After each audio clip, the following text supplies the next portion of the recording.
1952, o Decreto-Lei 38805 cria a Força Aérea Portuguesa, juntando os meios e as infraestruturas aeronáuticas pertencentes à aviação naval e à aeronáutica militar.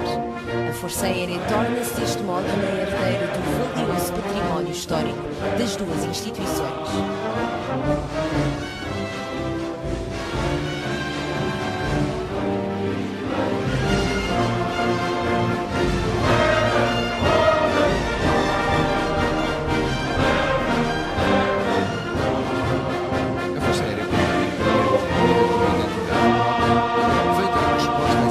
Do poder aéreo.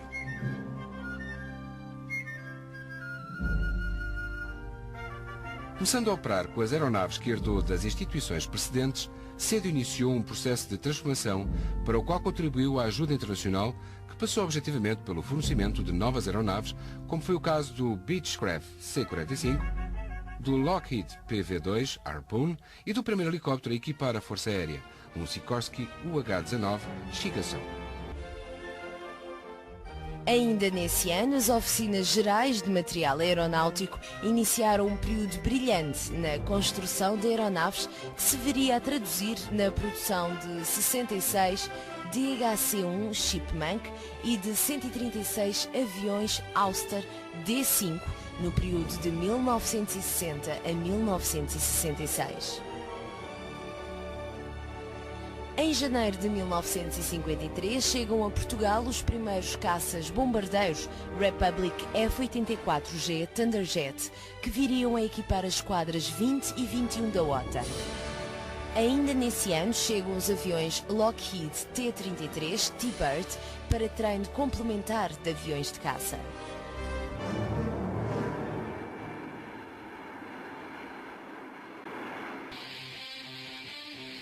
Em 1954 formou-se na BA-2 a patrulha acrobática Dragões com os recém-chegados F-84G.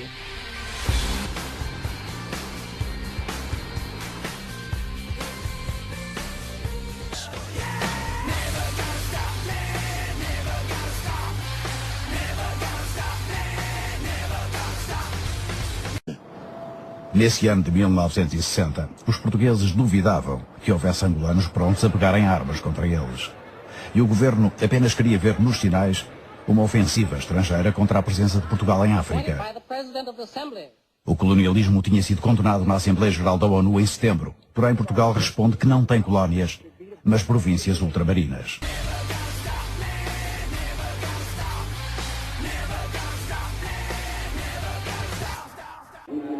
Deixo Angola em perfeita paz e plena de confiança, decidida a enfrentar quaisquer ações que do exterior lhe possam dirigir. E depois chegou no dia 15 de março, às 6 horas, iniciou o seu trabalho. Nós gritávamos upa, upa, upa. Quando chegávamos numa fazenda, gritava-se upa, upa, upa, upa, upa, upa. Toda a gente que quando ouve esse upa, upa, já se conhece mesmo que é a upa que entrou. Portanto, é a upa, upa, upa, upa, upa, upa, upa, upa, upa.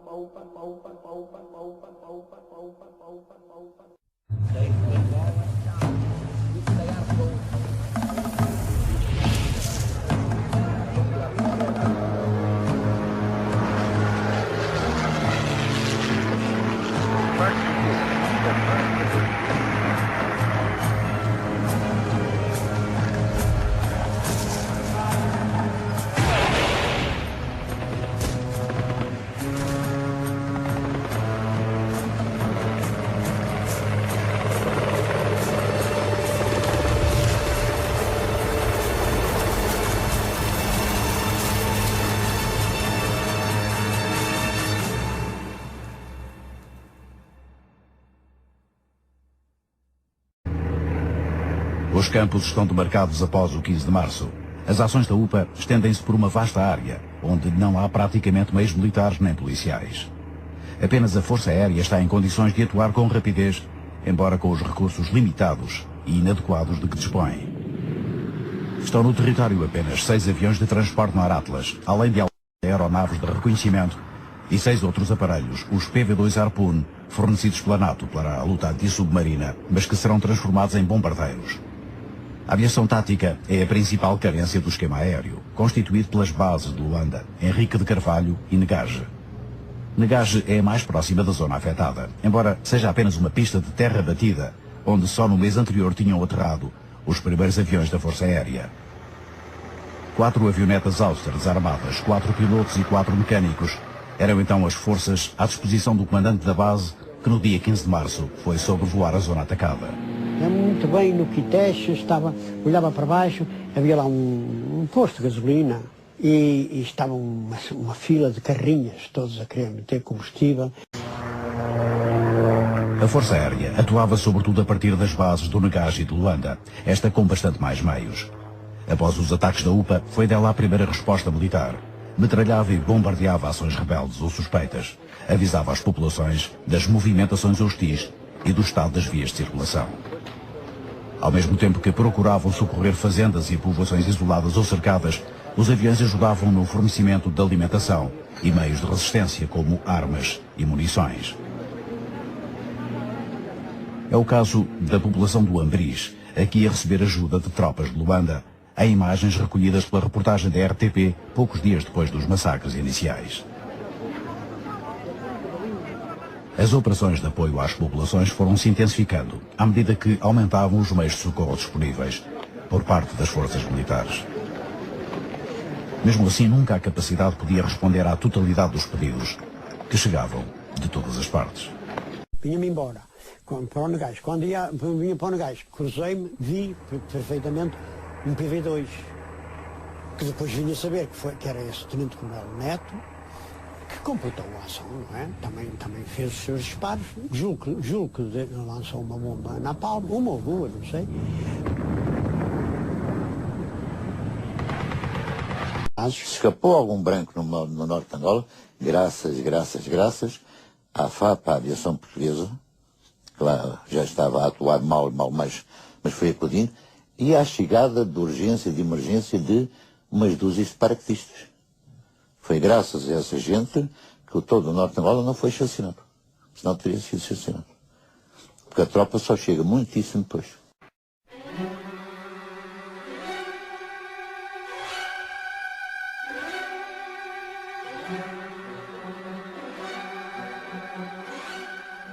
As tropas paraquedistas de Portugal foram formadas em 1955 por iniciativa do subsecretário de Estado de Aeronáutica, Coronel Causa de Arriaga.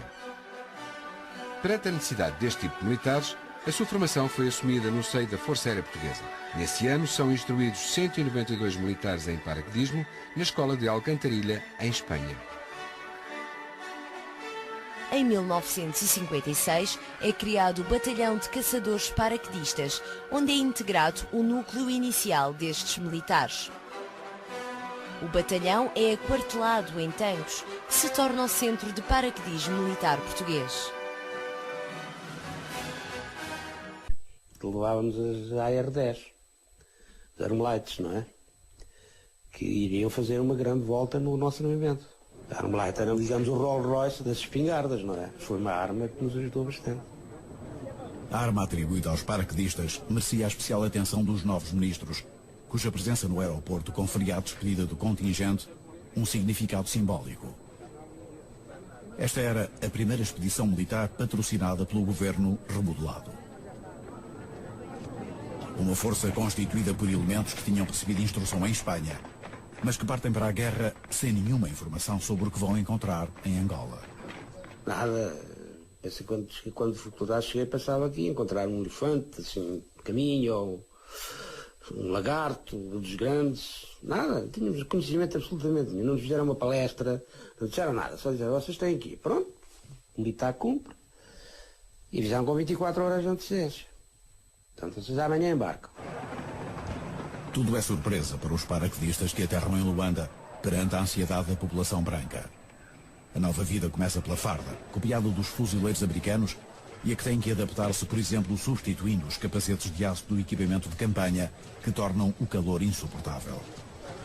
Os bolsos do camuflado também não se ajustam ao tamanho das granadas que transportam, o que chega a ser tão fatal como o próprio inimigo, num novo mundo repleto de perigos e armadilhas que desconhecem. Antes dos grandes contingentes militares que só começam a chegar um mês e meio depois do 15 de março, apenas desembarcam em Luanda alguns grupos de paraquedistas. Além deles, o comando militar só dispunha de 6 companhias de caçadores especiais com algum treino de contra-guerrilha. Como os portugueses, de maneira que estavam os aviões, mas aqui foi os aviões. Tem na carta a bala que apanhava aqui de avião.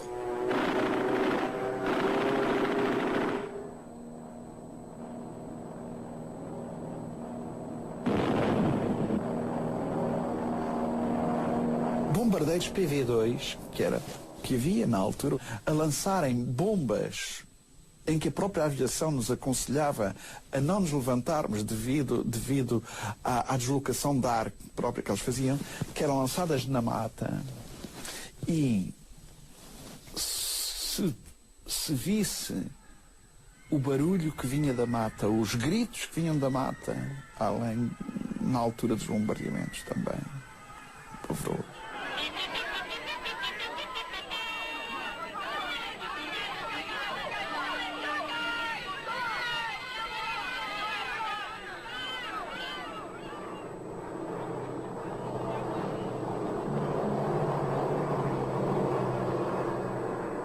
Muitas vezes 24 horas, sobre 24 bombardeamentos das matas.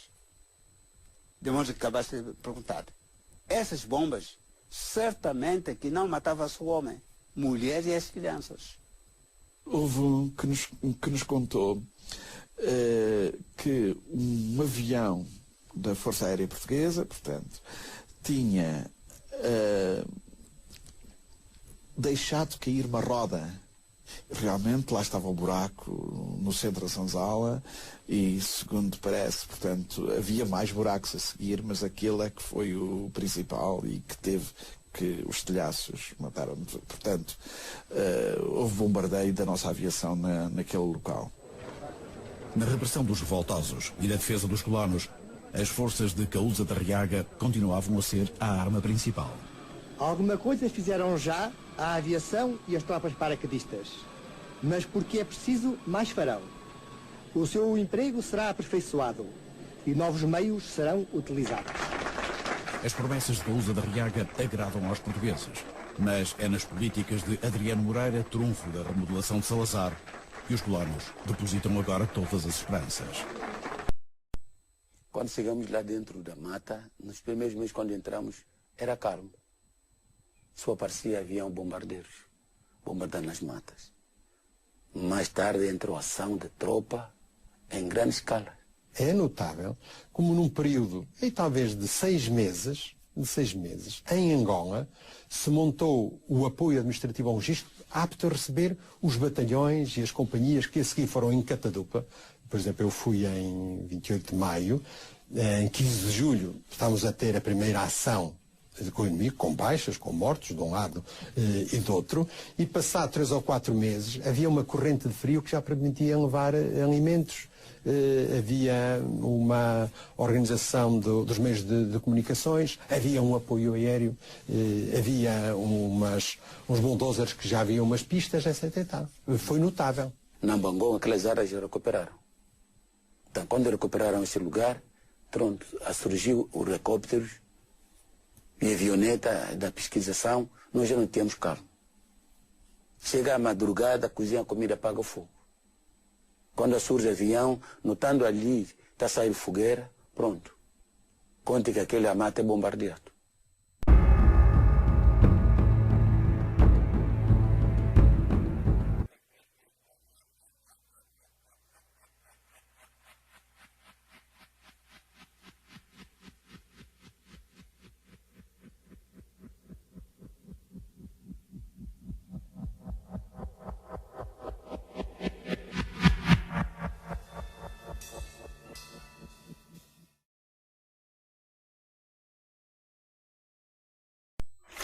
Spínola enfrenta a guerra na Guiné ensaiando todas as soluções. Conquistar as populações e enfraquecer o PAIGC procurando fraccioná-lo. E enquanto isso, não para de combater.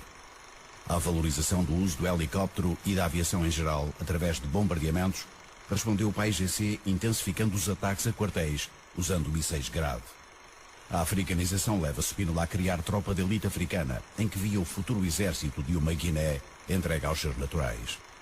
E é com comandos e fuzileiros africanos que realiza a Operação Mar Verde, a mais singular de toda a guerra. Capturar ou eliminar Amílcar Cabral, derrubar Sékou Touré. Ao ordenar a invasão da Guiné-Conakry, Spínola encerra um capítulo da sua estratégia, em que acreditava poder decapitar o pai GC e retirar-lhe o seu santuário.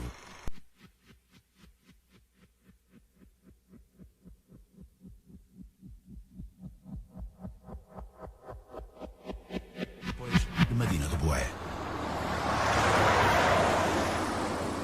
O quartel de Medina do Boé ficava longe de qualquer centro urbano e há muito que estava praticamente sitiado, embora fosse uma posição muito forte e bem defendida. Era mantida por uma companhia de caçadores, alvo permanente da artilharia do pai GC. O General Spínola já tinha Medina aqui como mira, porque chegou à Guiné num dia e no dia seguinte, de manhã, estava pingalim, binóculo e monóculo em Medina do Boé. Era pela fronteira sul, através de um trilho na mata, conhecido por Corredor de Guilés, que o PAIGC fazia entrar a maior quantidade de homens e armas. Vinham de Candiáfara, a principal base da guerrilha na Guiné-Conakry, cuja fronteira ficava a uma dezena de quilómetros. Os soldados chamavam-lhe o Corredor da Morte, devido aos muitos combates e baixas ali registados.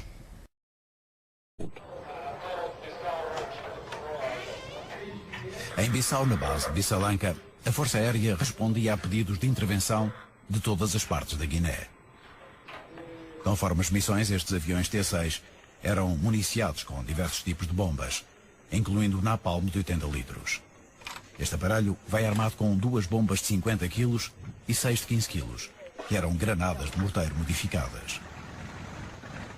No caso de Medina do Boé, os pedidos de apoio à Força Aérea eram frequentes e as áreas de intervenção estavam previamente articuladas entre os pilotos e o comandante da companhia. Era fundamental para haver uma boa ligação.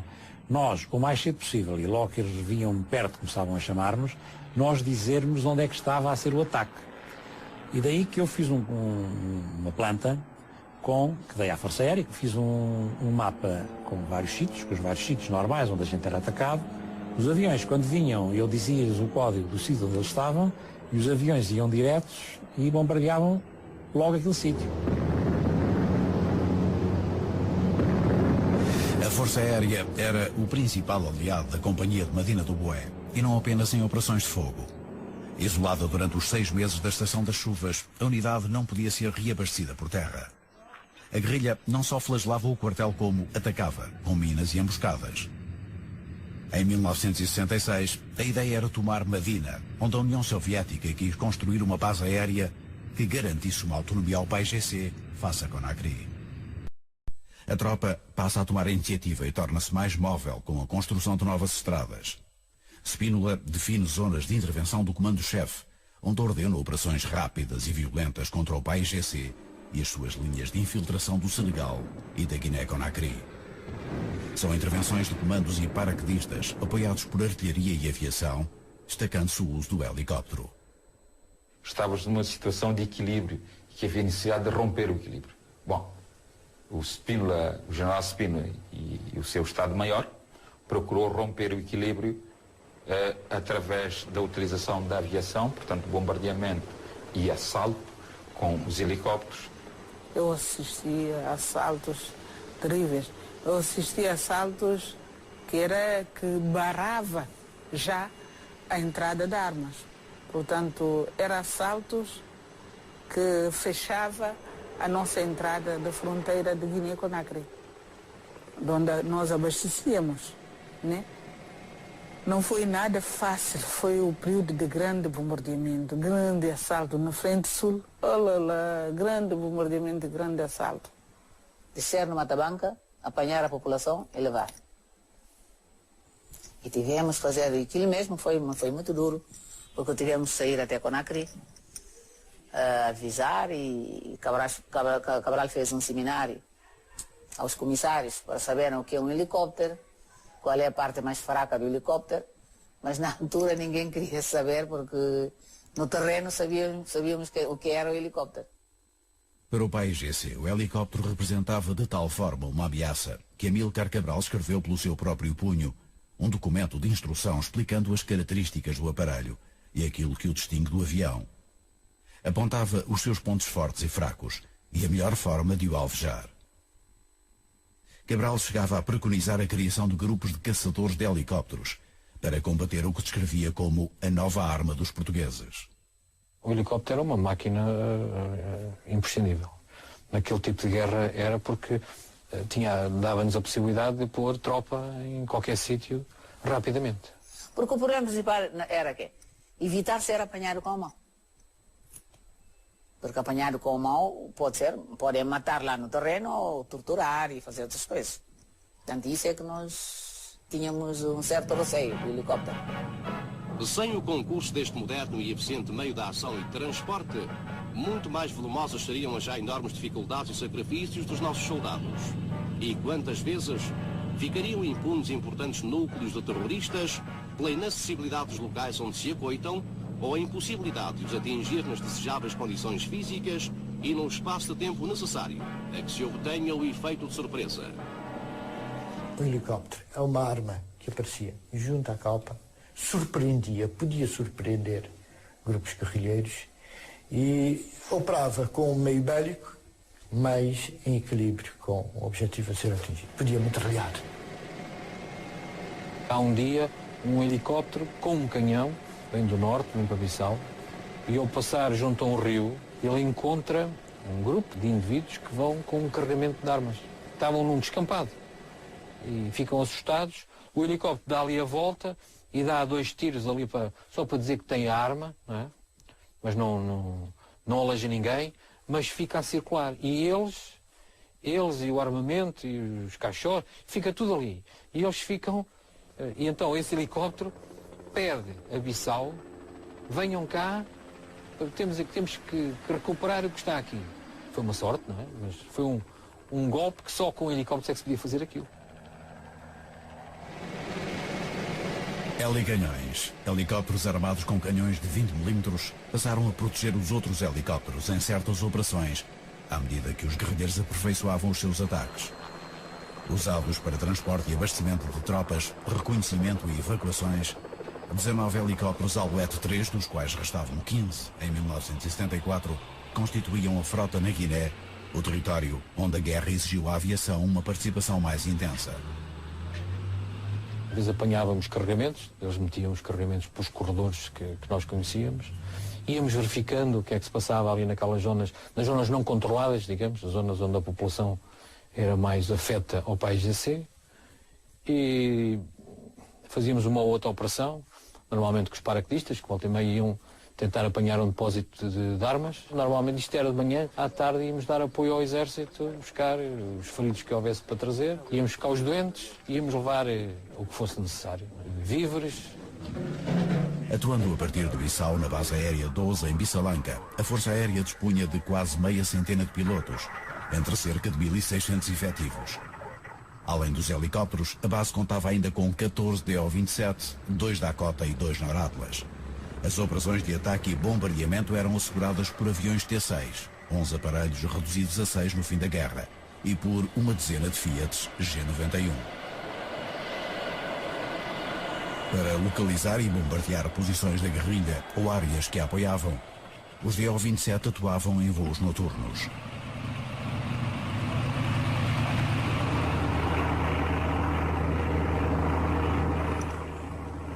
Bom, lá chamamos bombardeiro, que sai só à noite. E se mete mais de 50 granadas. É assim, vamos. Continua, conforme está a voar, está na terra aquelas granadas.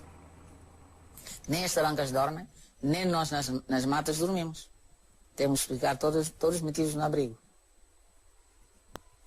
Às vezes até a madrugada que fazem isso. Na aviação tinha o domínio pleno, nós não conseguimos fazer nada. É por isso apenas que causava, talvez não terror, talvez seja um pouco exagerado, mas maior preocupação, porque era uma luta desigual no ar. O PAIGC só tinha medo da aviação. Porque a aviação, quando atacava, A tropa de PGC andava descampada, está a compreender? E é mais fácil de cima cá para baixo. Nós, Força Aérea, tínhamos uma política que era não permitir que o PAIGC flagelasse os nossos aviões. Alguém do PAIGC dava um tiro ou tentava bater um avião. Se nós detectávamos esse movimento, nós imediatamente retaliávamos naquela zona e retaliávamos com força.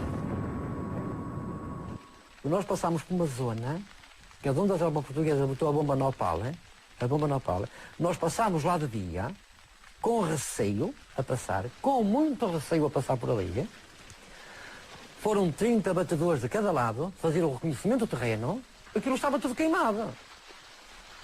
Utilizávamos bombas de 50 quilos, de 200 quilos, de 500 libras e de 750 libras. E em alguns objetivos que era necessário queimar, nós largávamos napalm. A bomba napalm, contrariamente ao que muita gente pensa, não era uma bomba proibida. É uma bomba que se pode largar, ou pelo menos na altura podia-se. Na floresta do Moreza, lembro-me perfeitamente de ter seguido um bombardeamento controlado num T6. É um lançamento de uma coisa que vai, é um objeto assim, não é?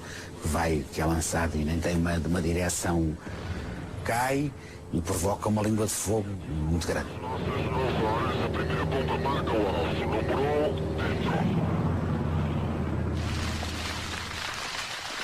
As ofensivas portuguesas, sobretudo da Força Aérea e das tropas especiais contra as áreas hostis, o caso das chamadas zonas libertadas, o PAIGC opôs uma resposta com novos métodos e novas armas.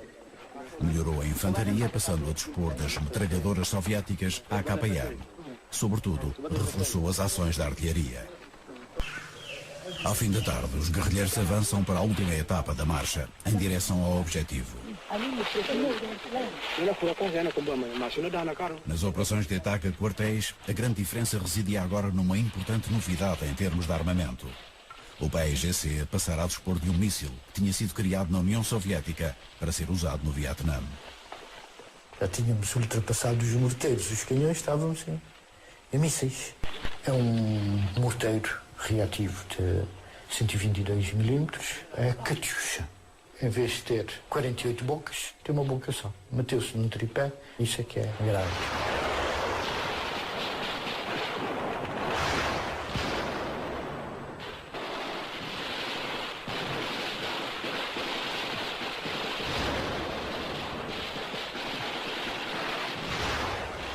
A guerra tinha entrado em uma outra fase e foram causados danos pesados em alguns dos quartéis, como seja Buba, Kufar, Tombali. Todos esses quartéis foram atingidos. Eu vi um pequeno quartel, Cabedú, todo a arder. Kufar também ardeu.